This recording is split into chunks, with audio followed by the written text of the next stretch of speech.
Welcome to Cory Turner Talks Cars. Thank you for liking, sharing, commenting, following, and subscribing to our YouTube channel. Here's a review of all the shows we posted last week so that you can watch them all in one place. Welcome to Cory Turner Talks Cars. I'm Cory, and that is a 2002 Chevy Cavalier four-door sedan. And today, we're going to take it on a test drive. Okay, maybe a long overdue test drive.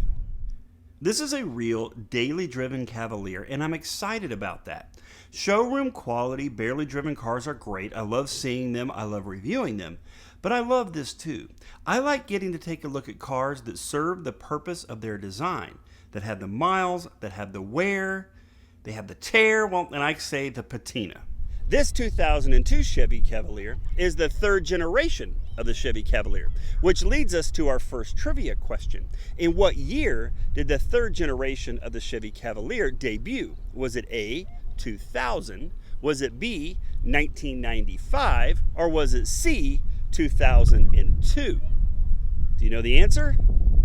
All right, the answer is B. The third generation of the Chevy Cavalier debuted in 1995.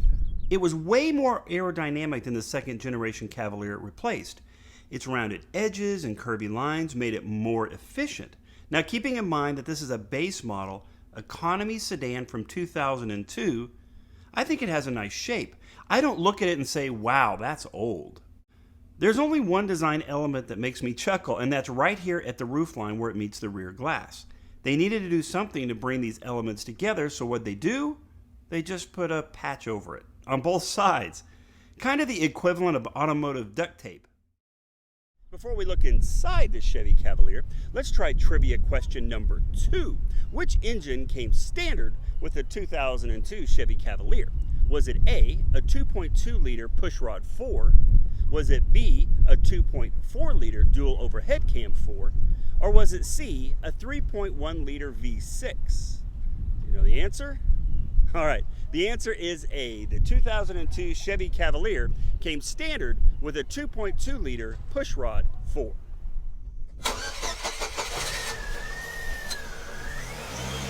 This engine produced 135 pound-feet of torque and 115 horsepower.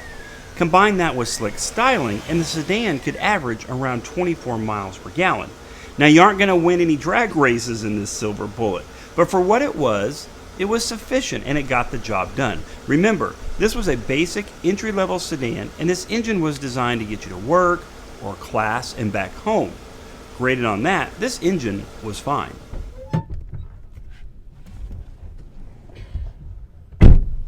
All right, before we take a look at the interior of this Cavalier, let's try trivia question number 3. That has to do with the transmission. Which transmission came standard in a 2002 Chevy Cavalier four-door sedan? Was that A, automatic transmission? Was it B, a 5-speed manual transmission? Or was it C, a 4-speed automatic transmission? All right, do you know the answer? Think you have it? Okay, well, the 5-speed manual was offered, but on the 2-door coupe. And the 3-speed automatic was discontinued in 2001. So the correct answer is C.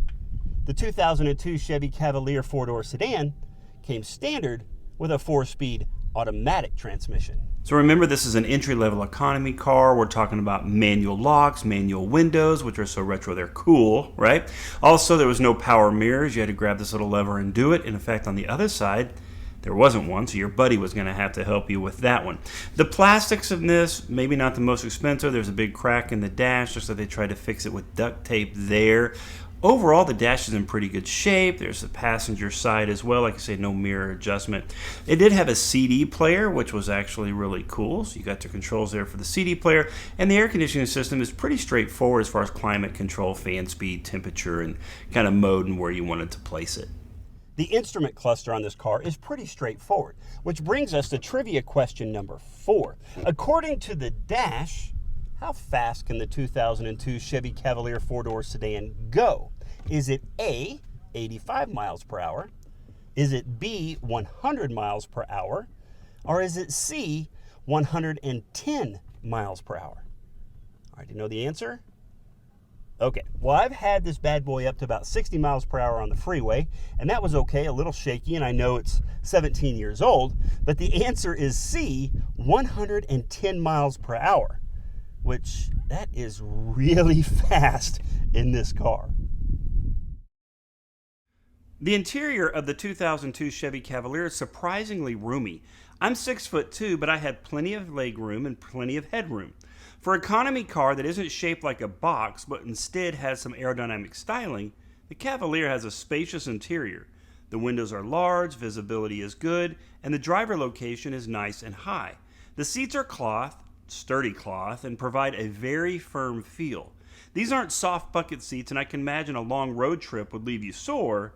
Maybe not saddle sore, but a little sore. Okay, so for the next trivia question, what was the MSRP of a 2002 Chevy Cavalier back in 2002?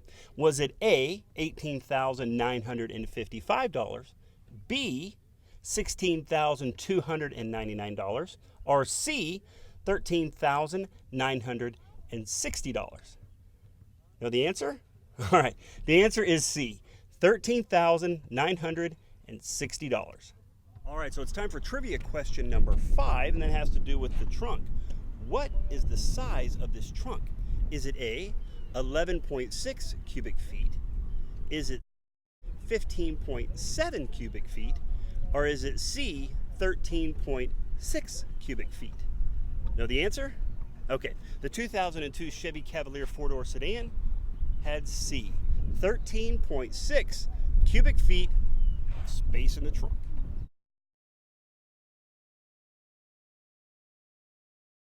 All right, here we go. Let's drive the 2002 Chevy Cavalier. We're gonna back up a little bit. All right, good deal.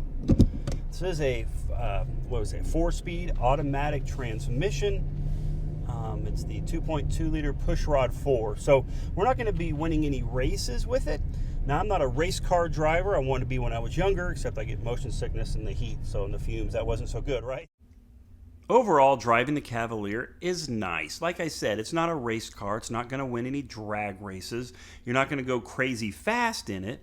But for what it was designed to do, I think it executes on that well. And even 17 years later, this car looks good. It rides pretty good. And it's still a nice, roomy car with plenty of room for everybody. And especially if it's going to be someone's first car or just an additional car, I think it's a great little car to have. All right, it's time for your final question. Question number 6, you get 1 point for each one you get right. Be sure to leave your score in the comments. What is this 2002 Chevy Cavalier 4-door sedan worth today? All right, is it A, $1,109? Is it B, $855? Or is it C, $1,320? All right, the answer is A. As it sits today, this car is worth $1,109. Hey, thanks for watching. I've had a great time with this car. I love this 2002 Chevy Cavalier. Let me know which car we should look at next. Thank you for liking, commenting, and sharing. Please subscribe to our YouTube channel. Let's talk about cars. Welcome to Cory Turner Talks Cars. It's time for Name That Car, and you know the drill. We're going to test your automotive knowledge. You're going to leave your score in the comments. Maximum score is 10 points, and let's see if you can name that car. Here we go. Clue number 1, this is for 10 points. Car and driver clocked me at 0 to 60 in 4.6 seconds, a 0.91 G on the skid pad, and a 70 mile per hour to 0 stopping distance of only 164 feet. Can you name the car from that clue? If so, great job. You got 10 points if you did. Leave your score in the comments, but if not, don't worry. Let's move on to the second clue. This is for 7 points. My V6 twin turbocharged 3.3 liter V6 2018 GT model producing 365 horsepower has a top speed of 167 miles per hour. Wow, there's a lot of information in that one right there. If you got it there, great job. You got 7 points. If not, don't worry. Let's move on to clue number 3. Here we go. This is for 5 points. In 2018, I starred in 2 Super Bowl commercials. One with Emerson Fittipaldi, of course the race car driver, and the other with Aerosmith frontman Steven Tyler driving backwards until he turns 40 years younger. So Steven's using it as a time machine. This is not the DeLorean. I know you all know I definitely want a DeLorean. This is not a DeLorean. Were you able to solve it here? Do you know that car? If so, you got 5 points. If not, let's move on to the next clue. All right, this is for 3 points. I am a 5-door, fastback, front engine, rear wheel drive car that gives Kia their first true Gran Turismo. Ooh, okay, we got some good information there. It's rear wheel drive. It's a 5-door fastback. It's made by Kia. Do you know what car we're talking about? All right, if so, you got 3 points. If not, let's move on to the final clue. This is for 1 point. It is said my design was inspired by a Coke bottle, but my name came from the business end of an angry killer bee. All right, do you know which car we're talking about? Can you name that car? If you got it there, you got 1 point. And what car are we talking about today? Of course, the Kia Stinger. This, I say it all the time, this is a great car, but guys, this really is a great car. Kia did an amazing job with this vehicle. The cockpit, it feels like a sports car. That powerful engine, especially if you get the GT, especially if you get all-wheel drive, 365 horsepower, 4.6 seconds, 0 to 60. That's incredible speeds. Kia knocked it out of the park with this car. I think this is a fantastic car. As always, I like to go online and see if some are for sale. So I actually did that. Let's take a look. All right, I went right here. And what's funny is this one popped up, and this one is for sale at Moritz Kia in Hearst. And if you happen to go there, talk to Kedrick. I think I bought 3 cars from him now. Kedrick is awesome. Shout out Kedrick. This one here, this is a 2018. They want $36,500 for this one. It has 37,629 miles. It is the 6-cylinder turbo, right? It is in red. Take a look at that beauty. That is a great looking car. I love the roofline. I love that it's a fastback, right? Check out those tires. Those headlights, you got the Stinger on there. It is a fantastic car, the Kia Stinger, especially if you're able to get the GT, if you're able to get the turbo. What an amazing vehicle that is. Okay, were you able to name the car of the day? What was your score? Be sure to leave your score in the comments. Remember to like, comment, and share. Please subscribe to our YouTube channel. Let's talk about cars tomorrow. Hello, everybody. Welcome to Cory Turner Talks Cars. I'm actually in a car today, so that's perfect. And it's time for 0 to 60. We're going to throw 6 random trivia questions at you. They're worth 10 points each. Let's see if you can get them right and go from 0 to 60. So let's dive in and see how you do. Here we go. Question number 1. What is the warranty on a brand new Kia 2020 Soul? Is it A, 5-year, 60,000-mile basic warranty, B, a 10-year, 100,000-mile powertrain warranty, or is it C, all of the above? All right, have you locked in your answer? Do you know which one it is? Do you know your Kia warranties? The answer is, for 10 points, yep, it's all the above. It comes with a 5-year, 60,000-mile basic warranty, but that amazing 10-year, 100,000-mile powertrain warranty. If you're a person that hangs onto your cars for a while, that's a killer warranty. And the Kia Soul, man, that's a really cool car. I like those. I think of the dancing hamsters every time. Good marketing scheme they had in there. Okay, let's head on to question number 2. Let's see how you do. Here we go. Question number 2. What was the first year of the Jeep Rubicon? Was it A, 2005? Was it B, 2003? Or was it C, 1999? All right, do you know your Jeep history? What year did the Rubicon debut? Okay, the answer is, yep, 2003. And when this came out, this really truly was the toughest, most rugged SUV at the time, or toughest Jeep for sure at the time, named after the Rubicon Trail in the Sierra Nevadas. Excellent truck. Would love to get my hands on one of those. If you got that right, that's 10 points. Don't forget to leave your score in the comments right when we get to the end. Let's go to question number 3. How much does the passenger seat cost in the Dodge Demon. We're talking about the Dodge Challenger SRT Demon. How much that passenger seat cost? Is it A, $399? Is it B, $1? Or is it C, $275.99? I don't know why I didn't put the dollar sign on that one and why I indented A. Who knows? But do you know the answer? Which one is it? Okay, yes, especially if you know the Demon or you've seen one of our shows, it only costs $1 and it comes with all of the speed package as well. So what an incredible car, the Dodge Demon. Woo! We've done some shows on that. Hoping to do actually a review of one here soon. Keep your fingers crossed we make that happen. But if you got that answer right, great job. That's another 10 points. Let's move on to number 4. Here we go. Where was the Bricklin manufacturing plant located? Bricklin was actually a car, a real car, by the way. Some people don't know that. But where was it manufactured? Was it A, St. John, New Brunswick?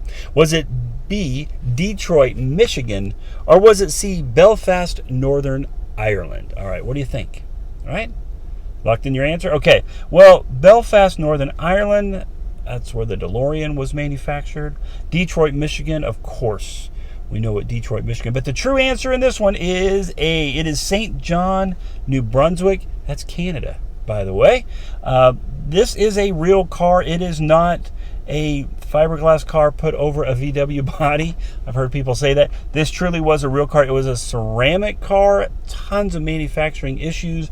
Rushed into production because in New Brunswick, they absolutely needed the jobs. So they really financed put a ton of money into this car to try to finance the jobs for the economy there, but unfortunately played with manufacturing processes, played with managing processes, played with worker issues. It was tough. But if you got that one right, if you got A, that's another 10 points. Great job. Let's move on to question number 5. Which car brand made the Brat? Was it A, was that Suzuki?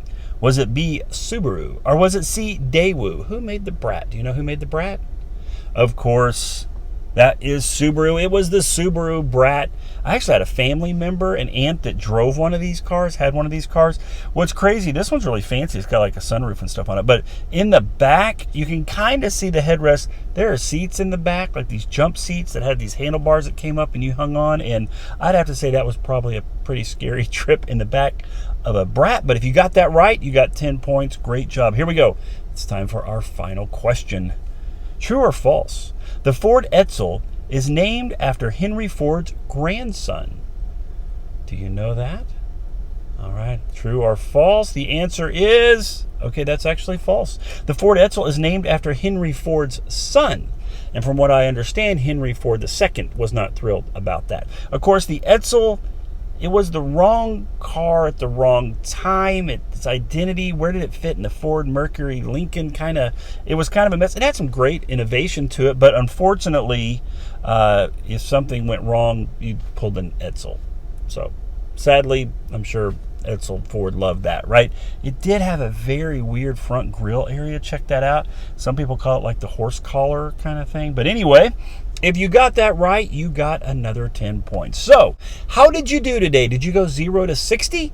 Maybe you went 0 to 30, 0 to 40. Be sure to leave your score in the comments. Tell us which question stumped you, right? We want to know. Also, go take a look at the Bricklin. That's a crazy car. Every car we used in the episode today, they are for sale.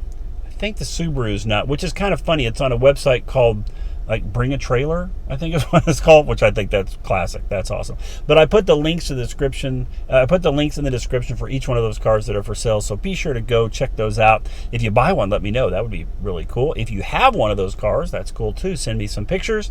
Remember to like, comment, and share. Please subscribe to our YouTube channel. Let's talk about cars tomorrow.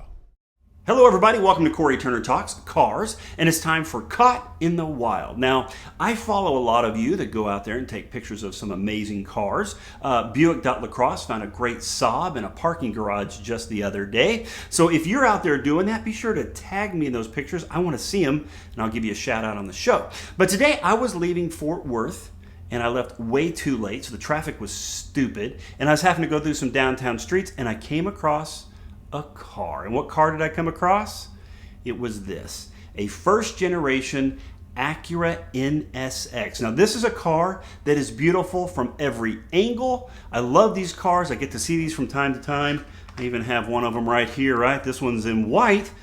But what caught my eye about this one is the color. I have seen white, I've seen red, I've seen black, I've seen yellow, but I have not seen in person this color. So I had to stop. Now to qualify to get on the show for me, I've got to talk to someone that's related to the car, the owner or someone involved. So I went inside and I talked to Steve Metcalf. The place was called dealer.alternative.com. I'll be sure and put the link in the description below. They specialize in Honda and Acura servicing, as well as Lexus and Toyota. So if you're needing them and you're in downtown Fort Worth, drop in there and see Steve. But when I went inside, I got to actually meet the owner of the car and Steve, the owner of the shop.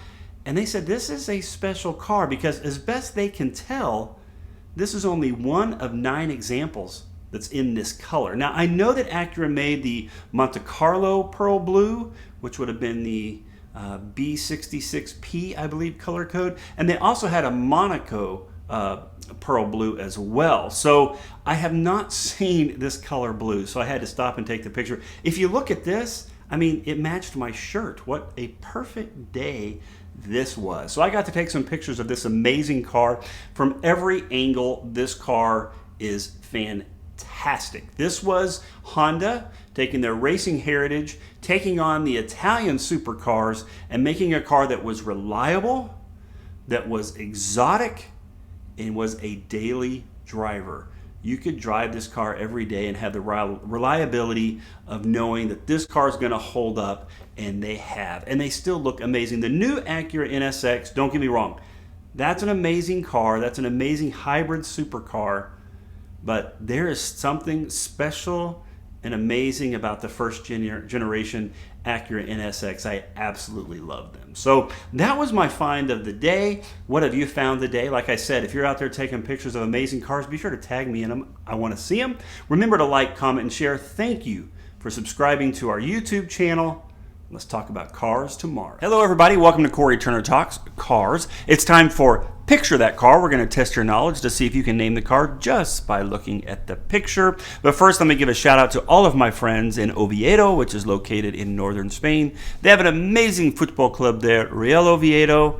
Good luck to you guys, and hello to all my friends there. So we're going to jump in and see if you can picture that car. And guess what? We're going to be using your pictures. That's right. If you like to go out there and take pictures of cars, tag me in those posts, and we'll use your pictures and give you a shout out. I'll probably say your name wrong, as I am terrible with names. But either way, let me know. But either way, send in your pictures, and we will give you a shout out. All right, the cars we're looking at today is a 240Z, a 92X, an M5, and a 924. Let's see if you can name the car by just looking at the picture. Okay, here's the first picture. We got it's headlight day, by the way. We're looking at headlights. We got a picture of the headlight here. We're looking at the grille. Is that a 240Z, a 92X, a M5, or a 924? All right, lock in your vote. Got it? All right, let's look at picture number 2. Which car is this?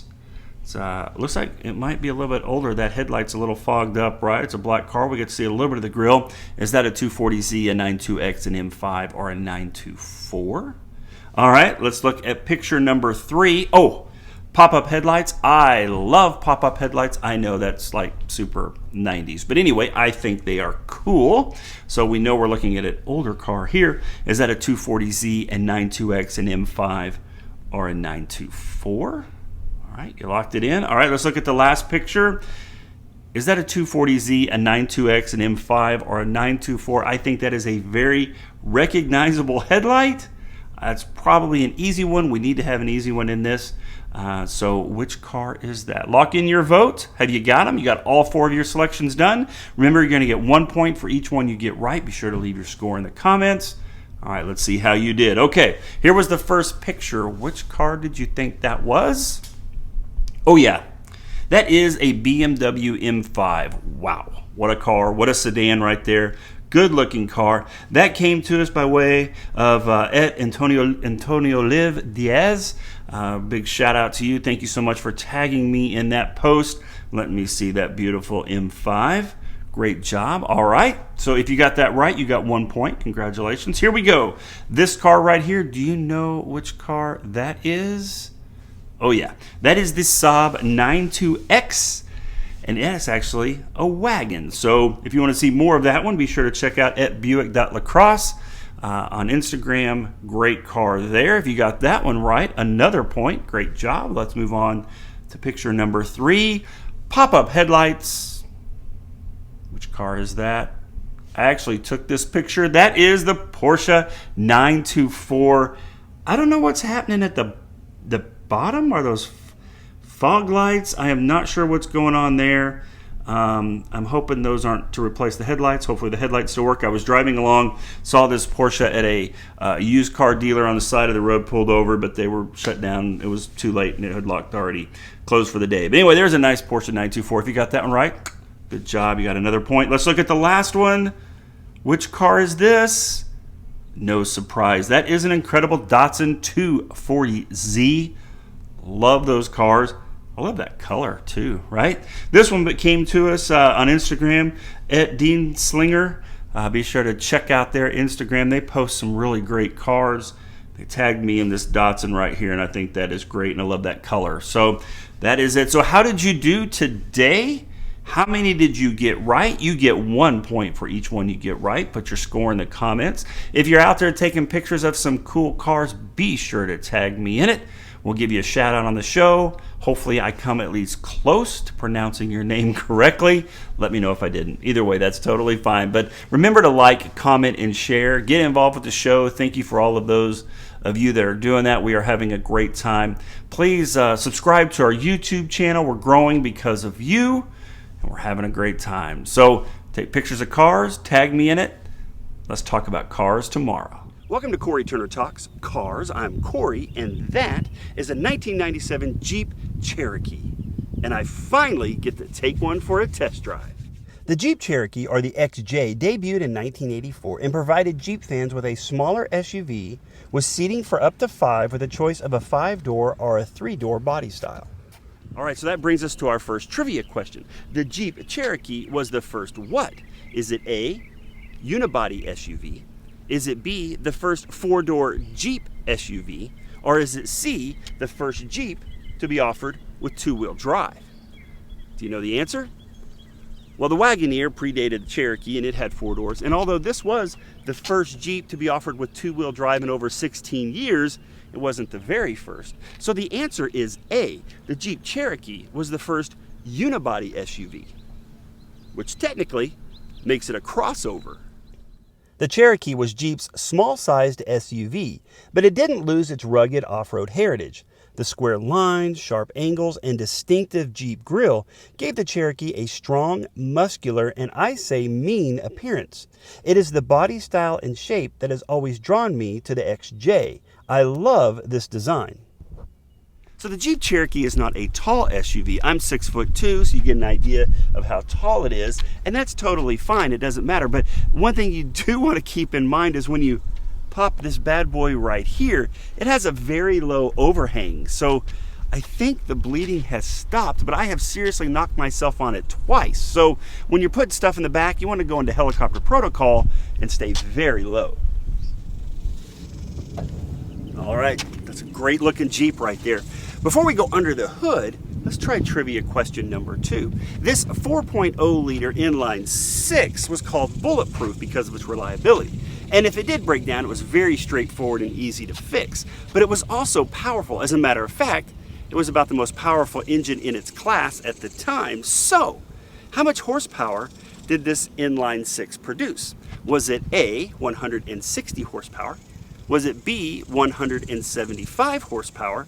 Or was it C, 190 horsepower? Do you know the answer? All right, well the answer is C. The Jeep Cherokee with its 4.0 liter inline 6 produced 190 horsepower. This 4-liter inline 6 produced 190 horsepower and 235 pound-feet of torque. That was a powerful engine for the time. Write-ups gave the 4-speed automatic a towing capacity of 5,000 pounds, which seems a little bit high. Now that power came at a price at the pump. It is rated at 14 miles per gallon city, 19 highway, with an average of 16 miles per gallon. The upside was a smaller, powerful SUV you could take off-road. Being a unibody design, it may not be as capable as its Jeep brother, but it's still a Jeep. And when these were being manufactured, wearing the Jeep badge meant being able to take it off the pavement. All right, before we take a look inside the XJ, it's time for trivia question number 3. When the Jeep Cherokee debuted in 1983, who owned Jeep? Was it A, Chrysler, B, AMC, or was it C, Willys? All right, do you know the answer? All right, the answer is B, AMC. Chrysler didn't buy Jeep until 1987. Looking at the XJ, you would think this is a small SUV, but it doesn't feel small inside. The driver's position is high and vision is great. The seats are firm and have manual adjustments. This model came with power windows and power door locks and a 4-speed automatic transmission. Now, I love this shifter. I used to play an arcade game called Afterburner where you flew a jet fighter. This shifter has that same feel of the throttle as you kick it into Afterburners.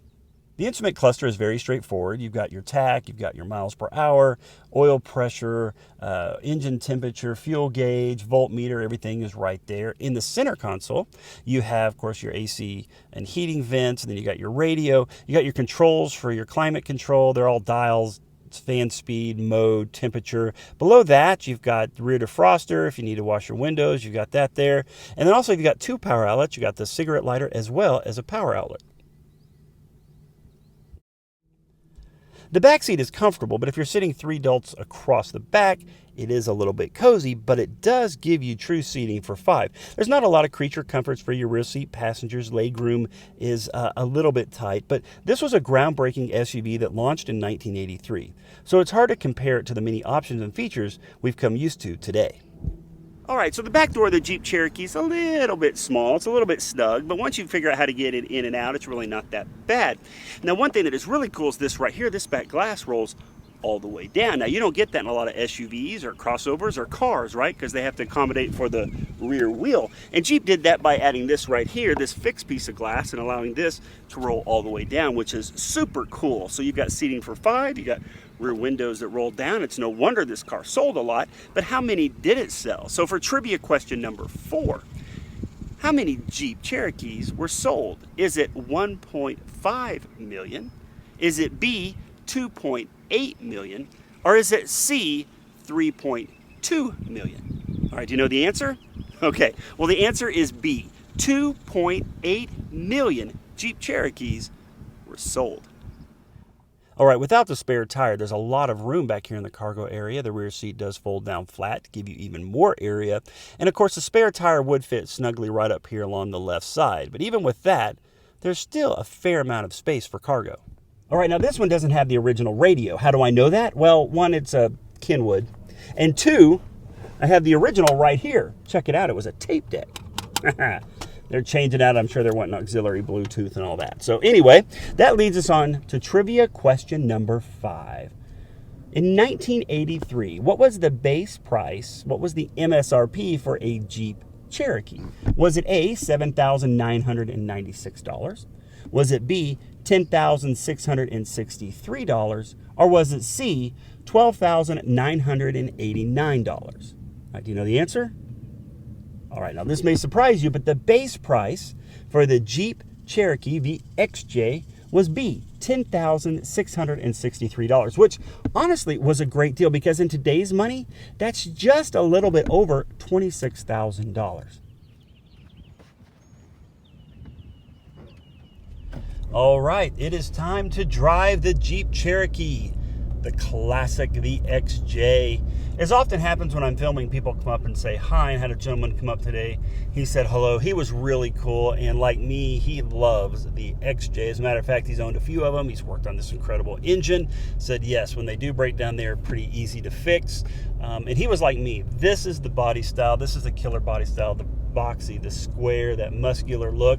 And we both wish Jeep would bring back this style. Bring back the Cherokee, bring back the XJ, stay true to the heritage. All right, so I've always loved the XJ from the outside. What is it like to be inside? Okay, it's super cool. You know, like we said earlier, it's a smaller SUV, but you do sit pretty high. I mean, the driver's position is up high. I've got plenty of visibility. I'm able to look around in all directions. There's really not any blind spots. I think that is really cool. There is up front, there's plenty of seating up front. The back seats get a little bit cramped. They're not too bad. But up here, as far as the driver, I've got plenty of room. I've had the opportunity to drive this around here for the last couple of days. You know, this one is what, a 1997. It is still going strong. That engine is still good. It's still powerful. It's got pretty good pickup right there. It's still shifting really nice. And like I say, you still feel really high. I mean, it's not a super tall SUV. Remember, I was banging my head on the liftgate, but you still feel, I'm as comparable with the SUVs that I'm passing right now, that I'm at the same height with them. I don't feel like I'm in a small SUV at all. It's comfortable. There's a few little squeaks, a few little rattles, but I mean, those would give it its charm, right? This is a Jeep. It is meant to be taken off-road. I'm sure the majority stayed on the pavement, as do most SUVs of today, but this one actually was really capable, and if you got it in the four-wheel drive version, you could take it off-road and do really well with it. The seats are firm, but they're comfortable. I'm kind of used to that era of this kind of cloth seats, right? But these are good. I could see these actually being comfortable in even longer trips. Sometimes you thought of going on longer trips and seats this firm. Not sure about that, but I could do it in this seat. I think this seat is fine. I think it's good for a long trip, and I think it offers you pretty good support too if you're going off-road. I've always wanted to drive an XJ, and getting to it actually lives up to the hype. Most of the time, cars that you really want, or sometimes the dream cars, especially exotics and things like that, they look great on the poster on the wall. They look great driving by. They look great on the lot. But once you get in, you start to realize all the shortcomings of the vehicle. I'm not saying the Jeep Cherokee, this XJ here, is perfect. But overall, it lives up to what my expectations were of the ride, of the drive, of the handling. This is something I could drive every day. There's something, too, about the fact that you're driving what I consider a classic Jeep. I mean, the XJ, I mean, this was 2.8 million units sold. This was a popular Jeep. It still is, and it still has a body style that I think is extremely cool. So even driving one now, you don't feel like you're driving an old car. I mean, you feel like you're really driving a classic, and people still turn and look and see you when you drive by. Oh, yeah, I'm absolutely loving this. Yep. Probably going to have to get one of these. Definitely need one of these. This is greatness.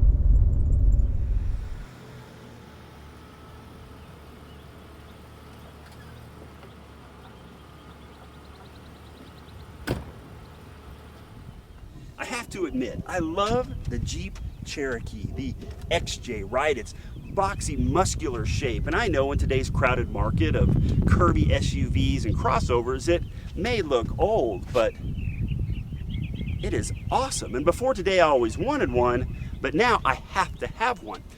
Do you own an XJ? Have you owned an XJ before? Send me some pictures. I would love to see them. Please leave me some comments and tell me, what was it like to drive an XJ and own one? Remember to like, comment, and share. Please subscribe to our YouTube channel. We're growing, and that's because of you.